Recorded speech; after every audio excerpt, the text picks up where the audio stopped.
The FPL Force rises with its very own web app coming soon. With every game week comes captaincy dilemmas, benching headaches, transfer doubts, and many more. So, let the FPL Force guide you. Not just through data-driven real-time analytics and recommendations so that you trust your every decision.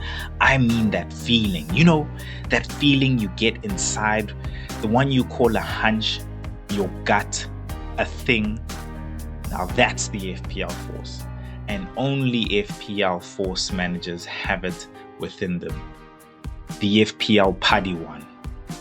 The Engaged Knight.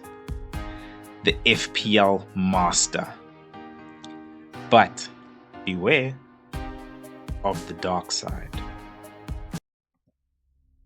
Silence as the FPL Force speaks. Will you wield the precision of the light side or the power of the dark side? Take the quiz in the description below to discover your FPL Force persona and begin your journey to FPL Mastery with a 50% discount when the FPL Force web app launches. You could just be the one the prophecy speaks of. May the green arrows be with you.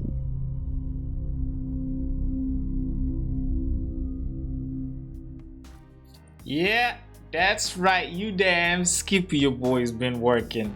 I have been working my ass off.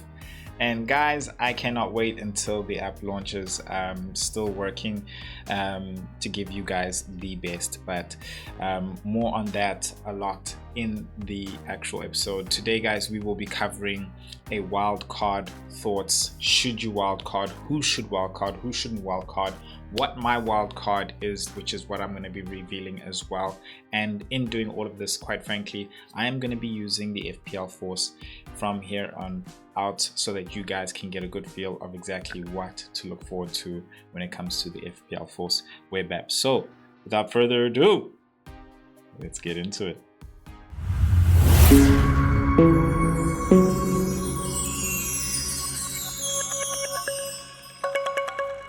So here's a stat for you guys.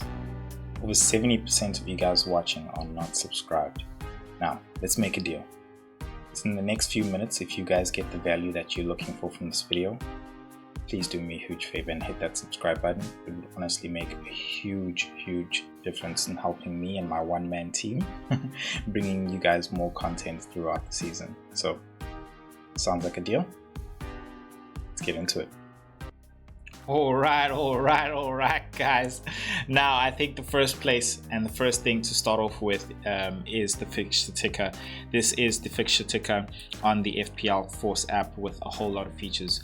And I just wanted to start on the screen mainly because I want us to discuss who should be wildcarding, should you wildcard, and in recent weeks I've been saying like don't wildcard, but it's honestly, in the end of the day, it's always team dependent, because your team could be in such severe like dire need of a wildcard because you've also had to always use your transfers in the past few weeks. Like I've actually got 2 free transfers going into game week 4.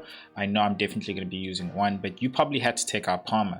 You also probably now having to take out Cunha and probably even Sa, and dealing with all other different ones like also Saka as well is injured, and you probably also had a Saliba. So in that case where your team has got a whole lot of injuries and it's going to take a number of hits for you to really restructure and even move money around, then yes, I'm like, cool.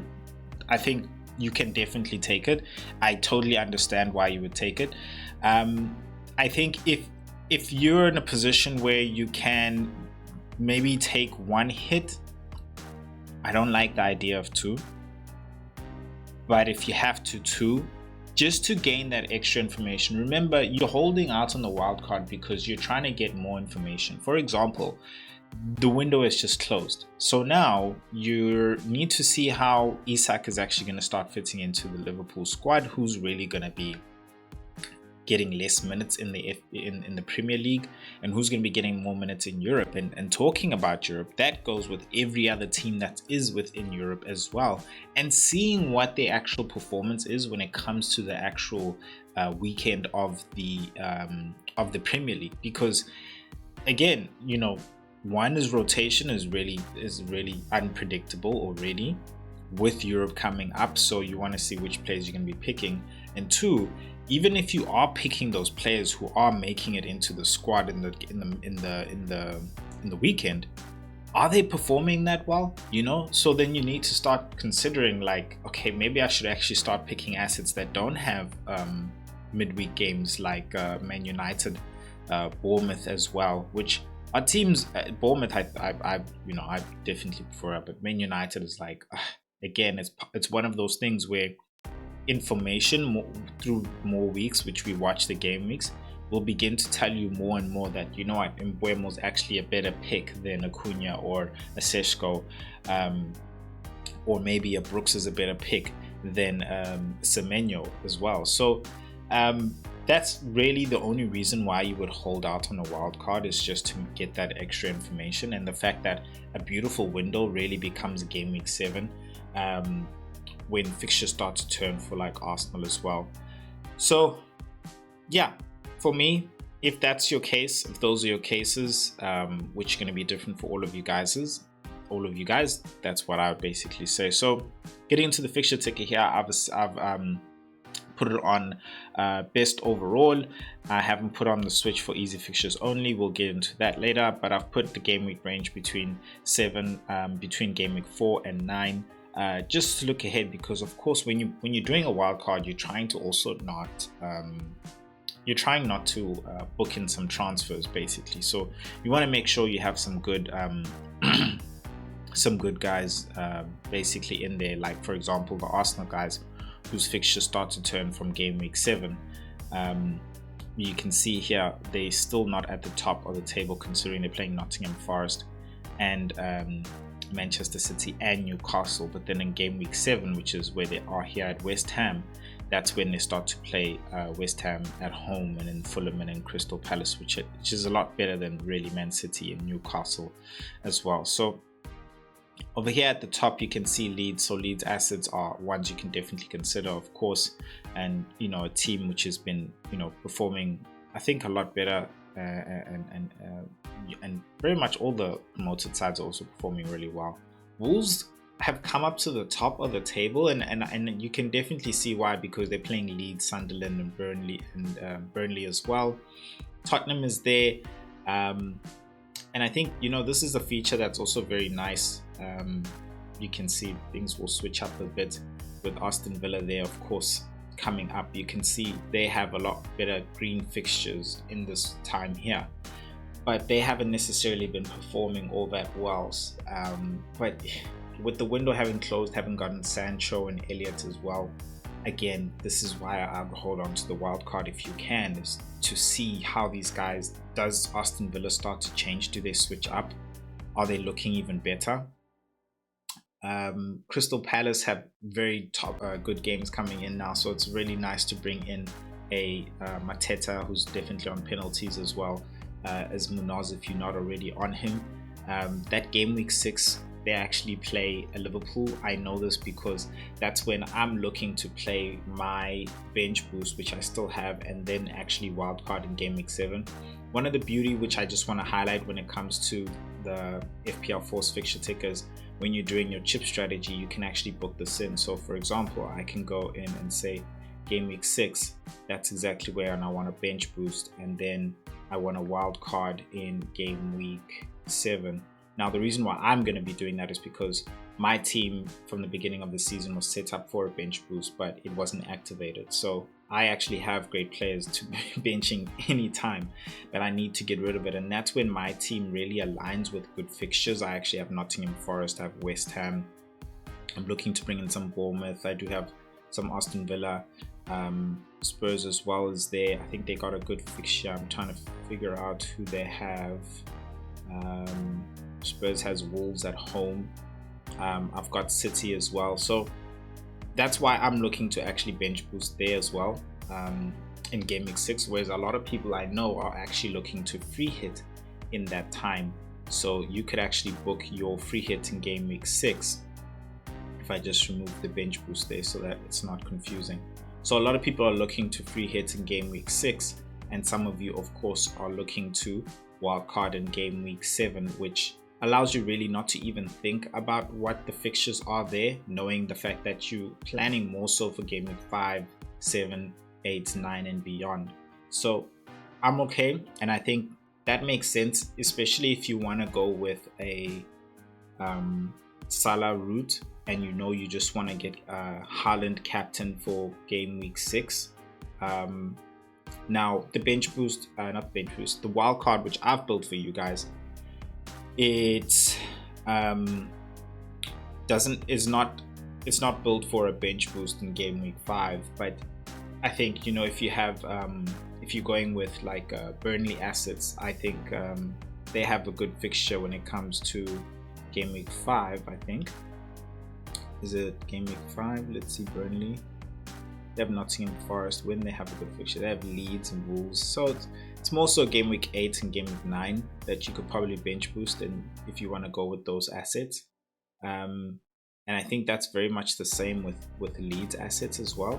So you can go with those differentials, in my opinion, really. But yeah, best overall, I love to look more so at like the top 10. You're looking at Leeds assets, Spurs, Aston Villa, Liverpool definitely, Brighton not bad, West Ham absolutely not, Bournemouth do have some good fixtures, Chelsea, whose defense is also looking really good. Crystal Palace, will only really see how they can really perform now, but with Sarr out, it really becomes a question as to whether or not they're going to be good in attack. Yeah, and I think a great enabler, just fitting in Fulham in there, being a Josh King there, really just allowing you, if you want to go with that Salah and Haaland type of setup. Basically, City coming in here at number 12, just to show you the fixture difficulty key, basically. So you'll have a fixture difficulty key telling you what's easy, very easy, medium, hard, and very hard fixtures there. So yeah, let's now go to the FPL Force Wildcard of the game week. In goals, we have Raya. In the defense, we're going to have Munoz with Tarkovsky and Cucurella playing a 3-4-3 with Semenyo, Kudus, Eze, Gakpo, and in the forwards we're going to play João Pedro, Haaland and Gyökeres. On the bench, they're hidden. We do have a Dubravka, Senesi, Goodmanson from Leeds, as well as Josh King from Fulham. So just focusing on the bench, on the pitch there. One of the beautiful things that I really loved about creating this, I always just felt like, like you've got all these attackers, which is basically like your 7 attackers / 8 attackers sometimes, and you want to move them around. So you can actually select a player and you can move them around wherever you want to. So you can weirdly, if you want to set up set up your field however way you want to set it up, basically. Yeah, whatever tickles your fancy, basically. Yeah, you can do whatever you want. It's just another fun feature really of the actual app. So I decided to set up my 3-4-3 just in this manner, basically. So going through it, basically, I have in the midfield in the back, I'm going to start off with Raya. The reason why for me, of course, I've got Raya is I just feel like Arsenal's defense is really strong, and I definitely want a piece of it. And the lowest entry point there right now is at 5.5, but with Arsenal having brought in cannot even pronounce his name, but the fella from Bayern Leverkusen, who is a left back / center back. And I think one of the fans, I remember reading the comments and one of the YouTube videos I was watching, is like, he's very much like a Ben White, who who can play centre back, but he also plays left back, and the way he marauds up and down in the field basically. So I think that's very nice that we have that type of an option on the left hand side. I think Mascara is going to be the one to take the place of Saliba, who we know is right now apparently 6 weeks out, but things can change basically. So Raya for me is that entry point in there. I think if you were looking to go for a cheaper option, you can go with the Petrovic at 4.5. He again, Bournemouth do have some good fixtures as well, and I think he rotates really well with the Dubravka as well. So that's something you can also use the fixture ticket to check as well in selecting players, teams, and seeing how they actually rotate as well. So for me, Munoz, next guy, do I have to say much more? Great entry point too, great fixtures with Sunderland and West Ham as well. Then you have the Liverpool, and then another easier fixture coming up in game week 7. So he's someone I'll definitely have. I think the other assets as well from Crystal Palace, like Lacroix, Richards, I do like as well. I think if you're going for those DEFCON guys, you can definitely go for Lacroix. For me, when it came to my defense, what I wanted to do is to have 2 attacking defenders and then 2 DEFCON defenders who I know, like, these guys are getting me DEFCON, and that's why I have that Tarkowski as well as Senesi on the bench, and then Cucurella becomes that second attacking player who I know also has clean sheet potential, because of course Chelsea has a good defense and has shown to be a good defense so far in the league so far. So I have thought about Virgil van Dijk because the way Liverpool's playing currently, he is achieving a lot of DEFCON and he has clean sheet potential as well, but I think it's more of a trade-off, whereas like a Tarkowski can get both at and that's why for me I went with the Tarkowski instead of Van Dijk, also because of what's this, affordability. Tarkowski, I think I had about like 0.4 in the bank with this one, with my team value, which is not good because price changes have been so volatile.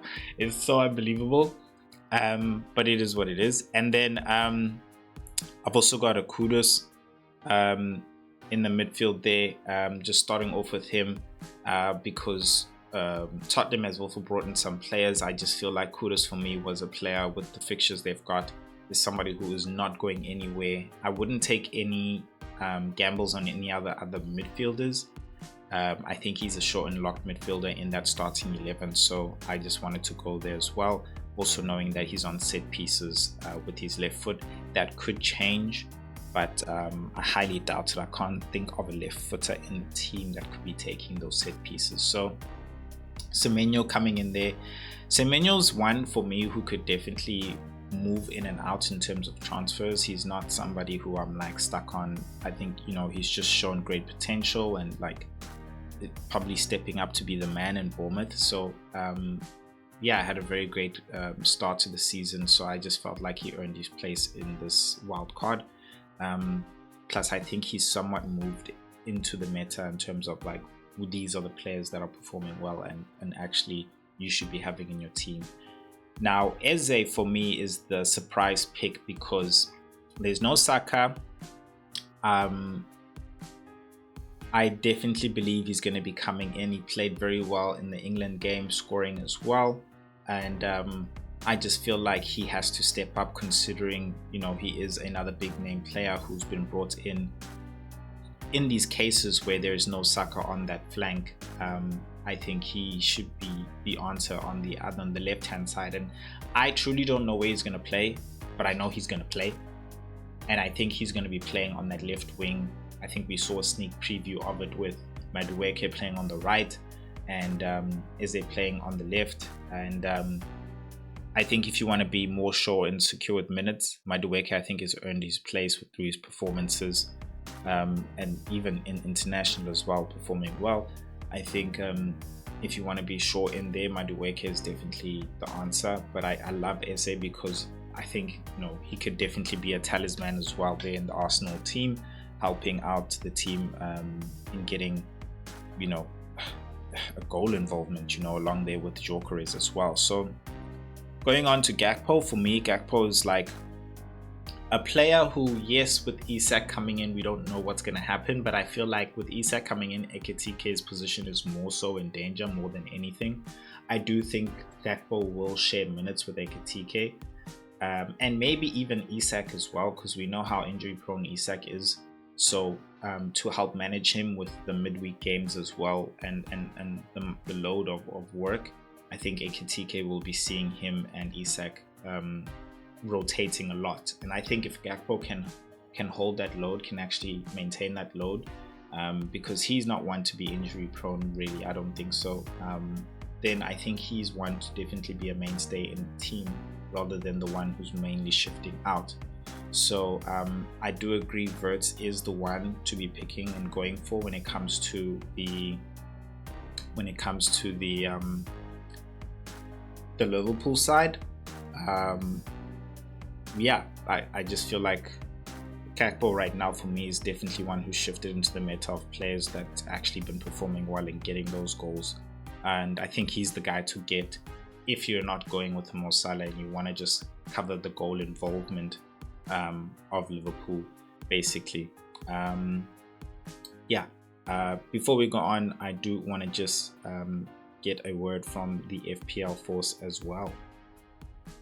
Silence as the FPL Force brings wisdom.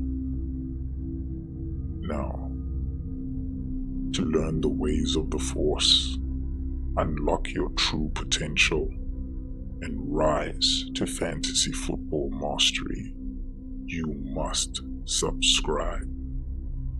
So, hit the subscribe button below and begin your journey to fantasy football mastery.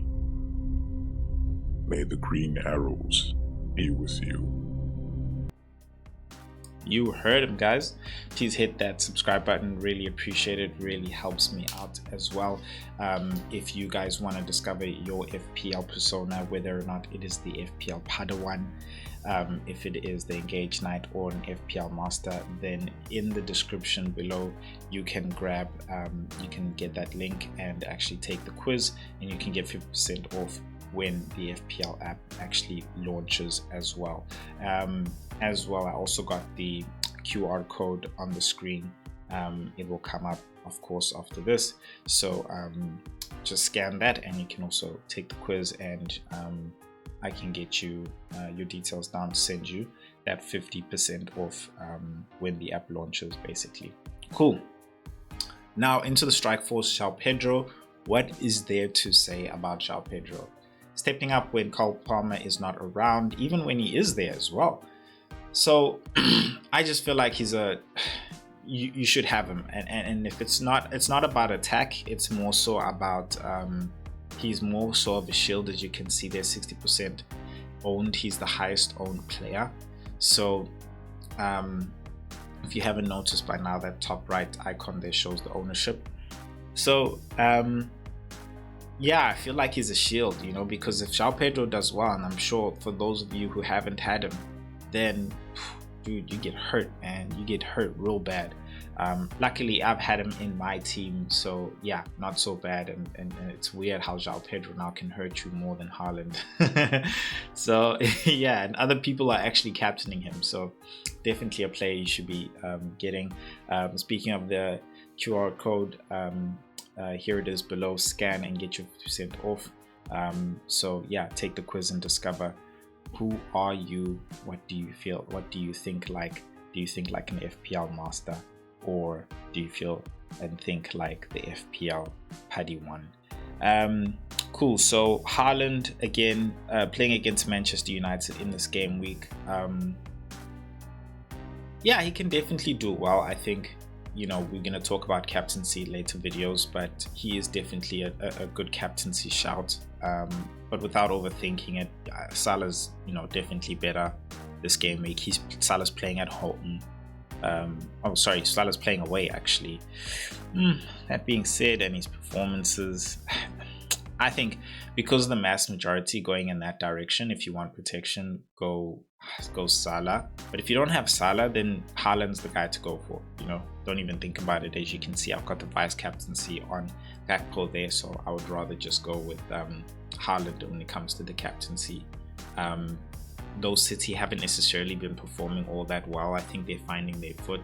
I think we need to remember their team is somewhat still needs to gel in the sense that, you know, they've got like Rodri coming back. They didn't have the greatest of seasons. They haven't had also a good preseason, technically even had a preseason. So they did ask for like the first 2 games to be postponed so that they could like have a preseason and let the guys come back and actually have rested. So that could be something that, you know, affects them. And you know, that's probably even more so of a reason to just captain Salah this game week if you do have him, as opposed to Haaland. But yeah, Haaland's definitely there in the top 2 mentioned. And then Gyökeres there.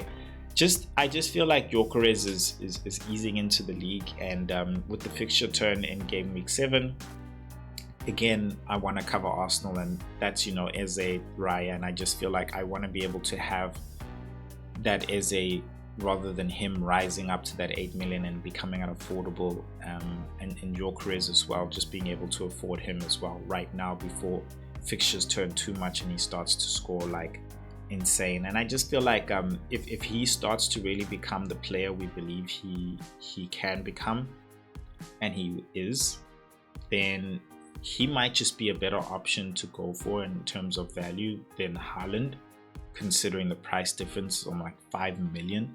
You can free up there and even go down to an Isak there, and then probably even bring up you know, take that money and invest it elsewhere in the team if you want to as well.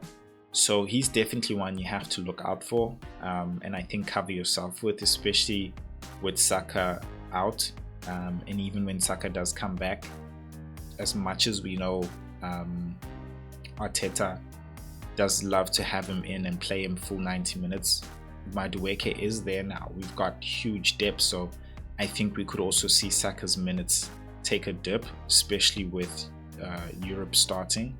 So don't be surprised there. But I think with Gyökeres having Havertz out at the moment, who is also going to be on his way back, Jesus as well, but I think Gyökeres will definitely clear enough minutes to have a good impact as well. Also, taking penalties from Saka makes him a lot more appealing than what it was in the past. So yeah, I'm loving the sound of Gyökeres being also 1 million savings as opposed to a Saka as well. So yeah, man, for me, that's definitely the way to go basically. So yeah, guys, that's it for me. Let me know what you think, if there's anything I missed. If you want to see my early thoughts for game week 4, then you can check out this video here. Don't forget to hit that subscribe button as well as take that quiz in the description below, and I'll see you guys in the next video. Welcome back.